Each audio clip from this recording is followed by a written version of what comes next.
Last night, the United States Small Business Administration hosted a special news conference to announce that you will receive same-day funding as part of the Paycheck Protection Program. When Jovita says people working around the clock, we had both teams working till 4 o'clock in the morning and start working again today. We've heard feedback from lenders, community banks, regional banks, and we spent the last 24 hours making this system even easier. So this will be up and running tomorrow. I encourage all small businesses that have 500 or fewer people, please contact your lenders. Any FDIC institution will be able to do this, any credit union, existing SBA lenders, and fintech lenders. You get the money, you'll get it the same day. You use this to pay your workers. Please bring your workers back to work. If you let them go, you have 8 weeks plus overhead. This is a very important program. So the question is, when the United States Small Business Administration announced you will receive same-day funding, do they mean 2 weeks, 3 weeks, 5 weeks, or 8 weeks? When will the same-day funding be available? All this and more on today's edition of the Thrive Time Show. Some shows don't need a celebrity narrator to introduce the show, but this show does. 2 men, 8 kids, co-created by 2 different women, 13 multi-million-dollar businesses. Ladies and gentlemen, welcome to the Thrive Time Show. 3, 2, 1, here we go! Started from the bottom, now we here. Started from the bottom, and we'll show you how to get here. Started from the bottom, now we here. We started from the bottom, now we here. Started from the bottom, now we here. Yes, yes, yes, and yes! Thrive Nation, today's show is an urgent show as we attempt to help you get that funding you need via the Small Business Administration's Paycheck Protection Program. Our attempt on today's show is to help you get this Paycheck Protection Program working in your favor. So on today's show, Jason, tell us about our guest here. It is the one and only Mark Ostrom with M&K Homes. Okay, Mark, how are you? Welcome onto the Thrive Time Show. I'm doing really good. Okay, so my understanding is that today you went to your local bank and applied for the Paycheck Protection Program. Could you walk us through what that experience was like and tell us what bank you went to? Yes, I can do that. I went to Harvest Bank, which is where I normally bank, where we have our accounts and everything like that.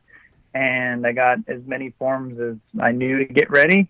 And I went up to the drive-through window where I could give them the documents and everything like that. And I said, hey, are you guys doing the PPP loan? And they said, yes, they were. So I went ahead and gave them those documents, and they took them. And then after they took them, to the front and just wait. They took my phone number too, so they could call me when they were done. Yep. And they copied the documents and basically just said, here's your documents. If we need anything else, we'll let you know. And it should be a couple days and you should see it. Okay, now I want to make sure the listeners out there get this. Last night, there was a press conference that was held, and I want to play the audio from this press conference here. So let me hit play real quick. This is President Trump and the leaders of the Small Business Administration speaking. Let me hit play here, and hopefully you can hear this. Here we go. Thank you, Mr. President. Thank you, Mr. Vice President. Thank you, Jovita. Mr. President, you've made clear to us we now need to execute. We need to get money to small business and American workers, and that's what we're doing. The SBA and Treasury committed to get this program up and running tomorrow, and when Jovita says people working around the clock, we had both teams working till 4 o'clock in the morning and start working again today. We've heard feedback from lenders, community banks, regional banks, and we spent the last 24 hours making this system even easier. So this will be up and running tomorrow. I encourage all small businesses that have 500 or fewer people, please contact your lenders.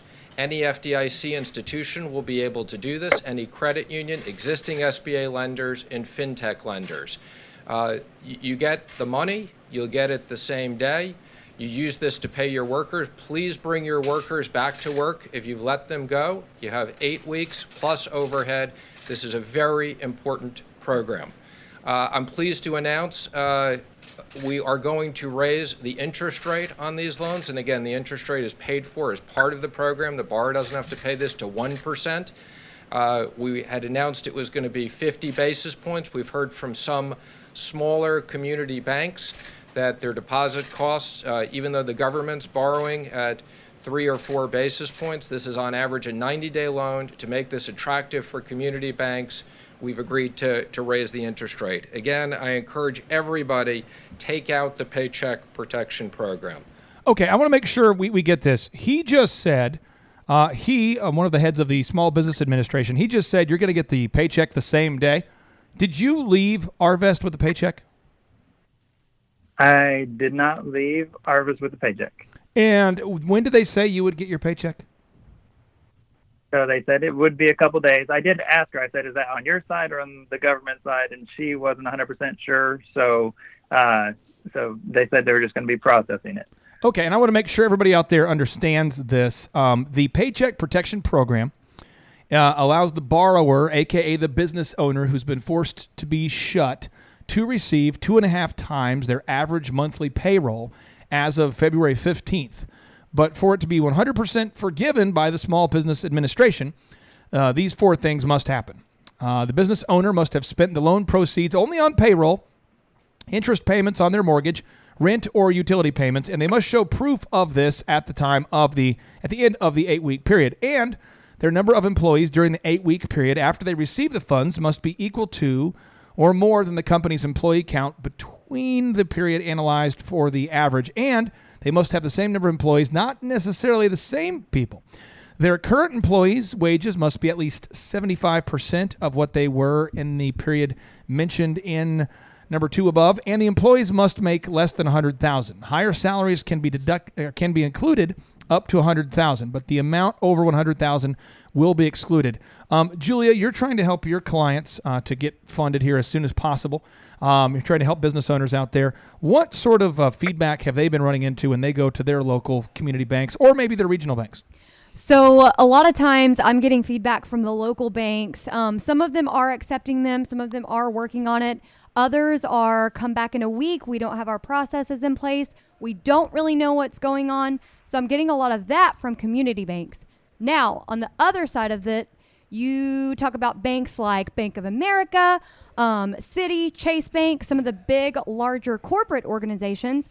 And although they should have the processes and infrastructure in place, they are saying that unless you have an existing loan, so Bank of America specifically, I've had 2 clients, unless you have an actual loan account, doesn't matter if you have a deposit account, they will not do the application. Chase Bank, they're still another week out from accepting those. I was going to say, if I can tack on to that. Yeah. I have a client up north who has a Citi and a Chase Bank account, and every time, like, I sent him Mark's win, I'm like, hey, Mark actually went to his bank, and they're processing it as of today. He's like, well, how? Citibank and Chase Bank said it wasn't possible. So he sent me a text of the actual terminology they're using, and they're saying that with those 2, you can only apply online, and they haven't even built the infrastructure for the site to submit it, and they said it's going to be a minimum of 2 weeks at Chase. Okay, so let's do this. Let's go down line by line, and let's think about this. Let's get into the details. So let's do this. Which specific banks have said what? Because I want to make sure the listeners out there can benefit from this. So, Jason, tell me about your clients, and I'm going to just take notes on the show notes here. What banks are saying what? So Citi and Chase Bank. Citibank and Chase Bank are saying the same thing. They're saying that in order for their clients to submit the loan forms, they have to do it online, but they have not finished building the online database where they can submit it, and it could be up to 2 weeks before they start processing. Okay, and that is Citibank and Chase. And Chase Bank says they can't take Paycheck Protection Program applications for 2 weeks? Correct. Okay. Chase Bank said the same thing. Right. Julia, what other banks are saying that same thing? So Bank of America specifically, I have 2 clients, and so their take on this is unless you have an actual specific loan account, even if you have an existing relationship, other accounts, unless it's an actual loan account, they will not service the SBA loan. And again, that's what bank? Bank of America. So we're saying right now that Bank of America, just make sure we're getting this, you're saying Bank of America and Citibank and Chase Bank are all saying they can't even take applications for 2 weeks? Correct. Okay. For at least 2 weeks. Now, what are other banks and other specific cities saying? Jason, do you have other clients that are trying to apply for this Paycheck Protection Program, and what are they hearing? So I have, other than that, I have my clients have taken it to their personal bankers, and they said that they are in the process of seeing if they can get approved. So they have not been turned down yet. So you're saying, again, tell me again now. I'd have to figure out what the bank's names are, but I know that Team Angels Touch is taking theirs to their banker today. Angels Touch is located where? Bourne, Massachusetts. In Bourne, Massachusetts. They're saying what? They're going through the process for approval. They have not run into anything as far as somebody saying they can't do it yet. Do you know of anybody who's actually received same-day funding? No, not Not yet. a single person. Okay. So do we know what's the longest we've been told? What's the longest amount of time our clients have been told they have to wait? Jason, what's the longest you've heard? The longest has been 3 weeks, and that was Citi and Chase as of 3 days ago. Okay. And Julia, what are you hearing? 2 days ago, I was hearing 5 weeks. Now I'm hearing 3. Okay. And so, Mark, you're saying you were told by your bank, and again, your bank is what's Arvest Bank? Yes, sir. And they said they can take payment within, they can fund within a couple days? He said you should be having it in a couple days. Okay. And did you go into the bank, or did you apply online? No, so I got all the forms ready before I went there, because the lobby is closed, so you can't really go in. So when I pulled up, I went up to the commercial window, which is right attached to the actual bank itself. They've got the big tray where you can put the forms in. So I printed off the Paycheck Protection Program borrower application. I got my quarterly reports for my payroll and everything like that, and then any additional information that I thought they needed, like certificates for the business and my ID, and handed them over to them, and they just took them right through. And I verified first before I gave them to her, and just said, hey, are you doing it? And she's like, well, yeah, actually we are. And I don't know if I was the first one or whatever, but she was like, yeah, we're doing that. So she talked to somebody, emailed somebody, probably one of the high ups or something like that. She's like, okay, yeah, I'll take this stuff. We'll copy it. And so they got the information. And like I said, she took my phone number, had me pull around so I wasn't stopping other people up. And then after, it took me like 30 minutes. I got there like 10:30 and I left by 11, and they had, scanned the documents and everything like that. And they might call me back. I don't know if they need anything else, but they were at least able to take the information and they're sending it up that way. So, it's a new system. They might be working some stuff out, but she said it should be between 1 and 3 days. Okay, and Mark, have you been following this story? I mean, as a business owner, have you and your wife tried to stay informed here, or were you already pretty aware of where the initial coronavirus scare came from? Yeah, I've been trying to keep up on it. I'm just trying to, know what's going on and make sure I'm keeping my employees safe, keeping my family safe and everything like that. And then also, checking a lot of sources to make sure information is accurate, because I don't, I like to have both sides of the story, not just one. So that's what I've been doing. Well, I'm going to play some audio clips for you that will hopefully make you feel better about life. So this is some good stuff. Here you go. A man by the name of Neil Ferguson. He's a scientist from the United Kingdom. His name's Neil Ferguson. And he originally predicted that we would have 2.2 million American deaths and a total of 500,000 British deaths. That was his initial prediction about this. Are you aware that Neil Ferguson was the one who initially made this report that freaked everybody out? Were you aware of that? Yes. And do you want to guess where Neil Ferguson is the director of? What school? You get a chance to America. It was like Britain or something. You get a chance to win a mega point. If you get it right, you get to get this sweet sound. If you get it wrong, you get this sound. So I'm going to give you a chance to guess. Because remember, Neil Ferguson is the only reason that America freaked out. So we want to know, what school did what school is Neil Ferguson the director of? Or what institute? Where's Neil Ferguson? Where's he in charge of? Where's Neil Ferguson from? I'm going to have the bump because I don't know that one. Oh, come on. You and everybody else doesn't know. Neil Ferguson is the director of the Abdul Latif Jameel Institute for Disease and Emergency Analytics funded by the Saudi Arabians, Neil Ferguson. Now, the individual who's the American, Dr. Deborah Birx, who continued to share of this prediction by Neil Ferguson. She took his model and ran with it. Have you heard her adjusting her predictions? Have you heard her?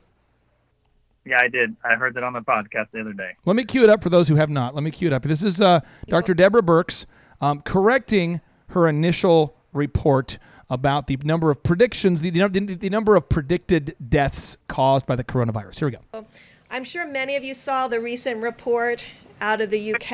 It really isn't a report out of the UK. It would be better if she would say, I wonder if you guys had seen the recent report from the director of the Abdul Latif Jameel Institute for Disease and Emergency Analytics. I wonder if it would have gone over differently if she would have said that. I don't know. Just thoughts, maybe. But let me hit play. Here we go. I'm sure many of you saw the recent report out of the UK. Let me try that again. I said I'm going to make sure I get it more accurate. Here we go. Facts for the American people. I'm sure many of you saw the recent report coming out of the Abdul Latif Jameel Institute for Disease and Emergency Analytics out of the UK about them adjusting completely their needs.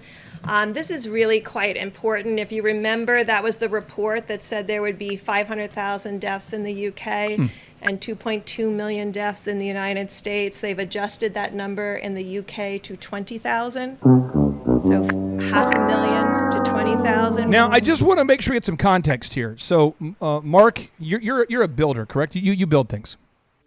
Yes, sir. Do you give people a bid before you start building?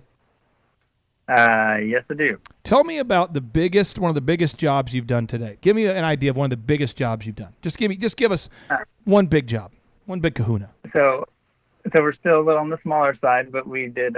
We're actually in process of doing over $16,000 project for a kitchen remodel. How much? 16,000. Now I want to throw this out for you. What if you had said, "Ma'am, your quote's going to be $400,000," and she says, "What?" And you said, "Yeah, it's going to be $400,000." And she says, $400,000? You said, "Yes, ma'am, $400,000." And she says, "Why don't you run the numbers again?" And you say, "I'm going to." So you run the numbers again. You say, "Oops, my bad. Did I say 400,000? I meant 16,000." Think about that for a second. Think about how, he was off by 25 times. Neil Ferguson from the Abdul Latif Jameel Institute for Disease. Now, what if every time that Dr. Deborah Birx got up, they said, "And now, ladies and gentlemen, Dr. Deborah Birx, who was appointed by Barack Obama, who is sharing with you a report from the Abdul Latif Jameel Institute for Disease and Emergency Analytics." Do you think it would be perceived differently? These are just thoughts. Now, Cuomo came out. Have you heard Cuomo, Governor Cuomo, his recent comments? Have you heard Cuomo's comments? Is that the one from New York? Oh, yeah. Have you listened to this guy? I think so. I've been listening to your podcast, so I think. Okay, let me cue it up here, Jason. You can break down what you hear here. I want to just get your hot and fresh take here. This is the governor of New York who decided to shut his entire state down as a result of the report from Neil Ferguson from the Abdul Latif Jameel Institute for Disease and Emergency Analytics, and as a result of Dr. Deborah Birx re-reporting the same report. Here we go. This is Governor Cuomo. I think the smartest way forward is a modified public health strategy that dovetails and complements a get back to work strategy, right? What we did was we closed everything down. That was our public health strategy. Jason, so far, what is he saying, Governor Cuomo? Well, he's saying our best strategy was to just end everything. So that's what we did. Okay, we'll continue. Just close everything. All businesses, all workers, young people, old people, short people, tall people, every school, close everything. If you rethought that or had time to analyze that public health strategy, I don't know that you would say quarantine everyone. I don't even know that was the best public health policy. Young people then quarantined with older people was probably not the best public health strategy because the younger people could have been exposing the older people to an infection. So how do you modify the public? So, Jason, what is he saying so far? What did you just get out of that last enlightening clip? Well, piggybacking off the first clip where he said, well, what we did was we shut it down. Now he's saying, well, not only did we shut it down, but we didn't think at all what this was going to do by shutting it down and quarantining everybody together. So, oops.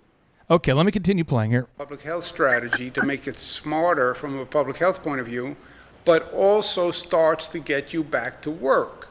Younger people can go back to work. People who have resolved can go back to work. People who, once we get this antibody test, show that they had the virus and they resolved, can go back to work. That's how I think you do it. It's not we're going to either do public health or we're going to do economic He ends with a big quote here. Here we go. Starting, he takes it home. we have to do both. We have to do both. That's, no, but we're working on it. And I think that's the same thing the federal government is working through. I'm going to go to work, guys. Thank you very much. Oh, thank you. He's going to go back to work. He's essential, but you might not be if you're listening right now. So I want to ask you, Mark, from your take, if you had originally heard that a report from the Abdul Latif Jameel Institute for Disease and Emergency Analytics was reporting that potentially 2.2 million Americans could pass away from this virus, would you have been scared? I don't know. I would have been scared. I think it sounds like a big number to a lot of people. But I mean, like, I don't know. I was punching numbers the other day of just like, I listened to the podcast and it was just like looking at like the amount of people that live in the United States. Like you can actually just search Google and see how many people live in the United States. And not that you want anybody to die, but it's like, you know, the percentage of the chance of the people, or, you know, percentage of chance of people are going to die, even at that number, is just, I don't know. It's just to shut everything down. It's a lot. It's interesting. I want to throw out an idea. Terrorists have dropped bombs on us before, or they've blown things up before. What if we just had a big fear bomb dropped on us? Like, what if that's what just happened? You know? Think about that. Yeah. The big fear bomb, you know, from the director of the Abdul Latif Jameel Institute for Disease and Emergency Analytics. Just a deep thought. Now, Dr. Deborah Birx, you know, appointed by a socialist leading president, is saying we should shut the country down. We need to shut it down. Now, somebody out there needs to explain to me, how does our economy work? Mark, I'm not asking you to be an economist, but how does it work? Capitalism, I mean, would you agree that the way capitalism works is we exchange goods and services in exchange for compensation? I would agree with that. So how long can a capitalist society work if people are not allowed to work? In your mind, how many weeks can we pay everyone to do nothing? I would maybe say a month. I mean, with the government giving the money, it would help it out. But I mean, like, not much more than that, because, you know, some businesses, they're not going to last very long without, you know, something coming in. It's interesting. So what happens is we say we need to shut the country down for an indefinite amount of time because Neil Ferguson, the director of the Abdul Latif Jameel Institute for Disease and Emergency Analytics, thinks we should.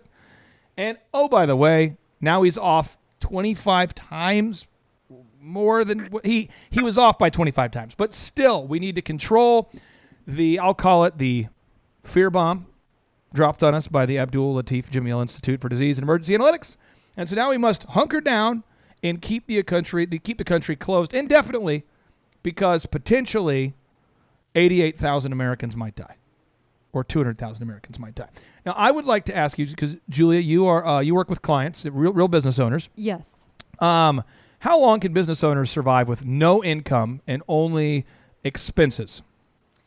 At the very least, I've heard 5 days. At the most, 2 months. But either way, it doesn't look too hot for the next 4 months. So the average American worker, according to Forbes, 78% of workers live paycheck to paycheck. Now, Jason, I want to pick your brain on this. Yeah. When people are idle, now whether you believe in the Bible or not, okay, but from the Bible it says, Proverbs chapter 16, verses 27 through 29, it says, idle hands are the devil's workshop. Idle lips are his mouthpiece. An idle man sows strife, gossip, and separates the best of friends. Would it shock you that last week Newsweek reported that American alcohol consumption has gone up by 55% in just 1 week? Absolutely not. It wouldn't? No. Really? You know, U.S. News just reported that marijuana sales have increased dramatically. They don't put a hard number on it. Is that shocking to you? No, I went and I bought some stuff to make my wife dinner last night. Yeah. And I had to go get some tonic water. And tonic water just happens to be on the same aisle as beer at Reese's. Oh, yeah. It was like the toilet paper aisle. I have never seen the beer aisle empty. It was crazy. Interesting. Now, I want to cue up audio because no one ever hears this audio. This is audio from Dr. Stephen Smith, who's been testing cures for the coronavirus, which, by the way, I'm not even worried about the coronavirus because all of the reports that are out there. I mean, let's listen to this. This is CNN sharing with people how dangerous the coronavirus is or isn't.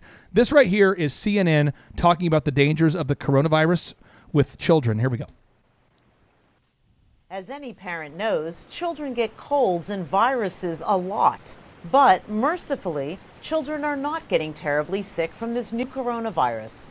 Children simply don't get very sick when they get this infection. Dr. Arthur Reingold from this is University of California, Berkeley. So if they develop any symptoms at all, they're mild. So severe illnesses and deaths, fortunately, are incredibly rare. Numbers out of China show out of 1,023 deaths through February 11th, there was only one death in people under age 20 and no deaths among children under 10. So far, we've raised the alcohol consumption level in our country by 55%. We've dramatically increased pot sales. And so far, 10 million Americans have filed for unemployment as a result of the fear bomb that was dropped on us by Neil Ferguson. So I would ask you this, and I'm just asking you, Jason, you're not a Republican or a Democrat apologist. In your mind, looking at all the data, how do you think, what do you think's hurting us more right now? Is it the coronavirus and the 6,098 deaths? Because remember, the common flu, according to the Center for Disease Control and CNN, killed 80,000 people in 2017. Again, the common flu killed 80,000 people in 2017, Right. 2018. The coronavirus so far has killed 6,098 Americans while also killing 10 million jobs. In your mind, which one is worse? Which is more dangerous, the coronavirus or the government's response to the coronavirus? Well, I'm obviously not the smartest man that you'll ever meet. Oh, yeah, But I do know that 10 million lost jobs is a bigger number than 6,000 lost lives. And again, I'm not saying that the lost lives is a good thing. I'm just saying I have seen. I'm trying to remember what client it was. I'll have to get some facts for you. But one of the clients said that they work with a close friend that's law enforcement, and they have seen the domestic abuse rate go way up. Oh, it's crazy because everybody's stuck at home drinking, fighting because they have never spent that much time with their significant other or their kids before. And nor should you. Right. So now I'm going to play up the audio. This is Dr. Stephen Smith explaining about the coronavirus cure that he's been working on. Here we go. Let me cue it up here. But Dr. Smith, you pointed out that not a single patient of yours, COVID patient, that has been on the hydroxy regimen has had to be intubated. For people who don't know what intubated means, please explain quickly. Yeah, so intubated means you're in respiratory failure and you have to be put on a ventilator. Intubation means actually putting the tube down into your trachea and then you're placed on a ventilator for support, respiratory support. We've had, I mentioned, the 20 intubations. Over most all of them occurred in the first 2 days. More importantly, no person has received 5 days or more of the hydroxychloroquine and zithro combination has been intubated. The chance of that occurring by chance, according to my sons Leon and Hunter, who did some stats for me, are 0.000 something. It's ridiculously low depending on how you look at it. Yeah. It's ridiculously low no matter how you look at it. We worry about selection bias in this situation, but I cannot think of a reason why, if all else is equal, why people that have received 5 days or more, or even 4 days or more, of this hydroxychloroquine, zithro regimen, wouldn't get intubated. In other words, if the regimen didn't work, why would it just be the people that didn't nearly complete the regimen? Most of the people were in the first 2 days. Right, Dr. Smith, we're going to have you back. Yeah, it's a game changer, correct? It's a game changer. It's absolute game changer. I think these data go to really support the French data. Now you actually have an intra-cohort comparison saying that this regimen works. And I'll get some real statisticians besides my sons to look at that. Dr. Smith, thank you for all the work. You and I and our medicine cabinet of folks and all Laura, your colleagues, thank you. Laura, I think this is the beginning of the end of the pandemic. I'm very serious. Oh, wow. This is unbelievable. Well, Dr. Smith, all the naysayers. So we have encouragement going on. But again, if you're out there worried about your kids' safety, you shouldn't be. Had you heard that audio before there, Mark? Had you heard how non-dangerous the coronavirus is for kids? Had you heard that before? I heard the first part, but not the second one. If you hadn't listened to this show, would you know that the coronavirus is not dangerous for you and or your kids?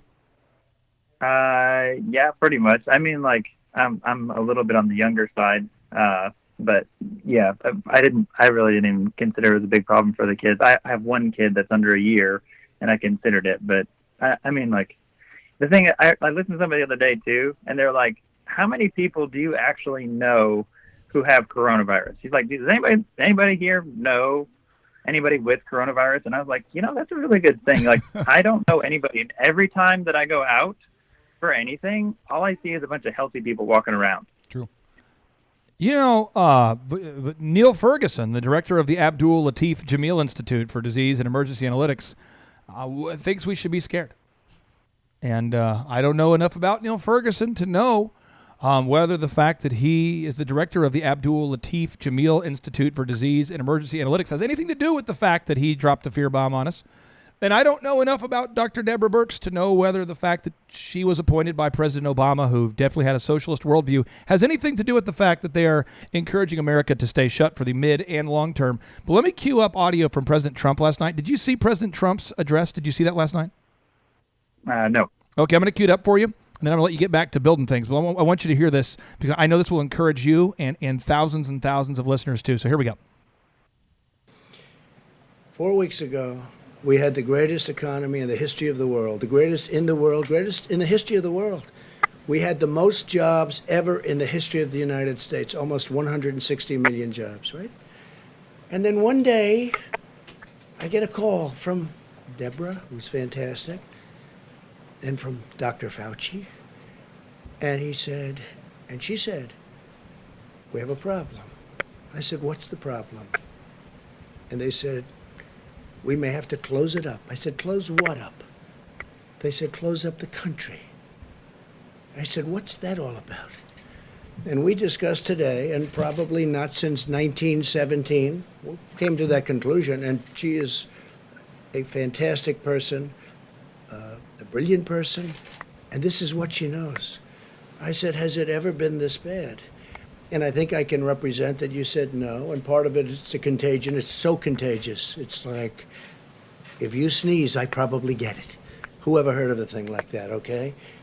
And this very talented reporter is bailing out, okay? He's out of here. I don't blame you. But it's a very contagious thing, and probably the likes of which we've never seen in terms of that.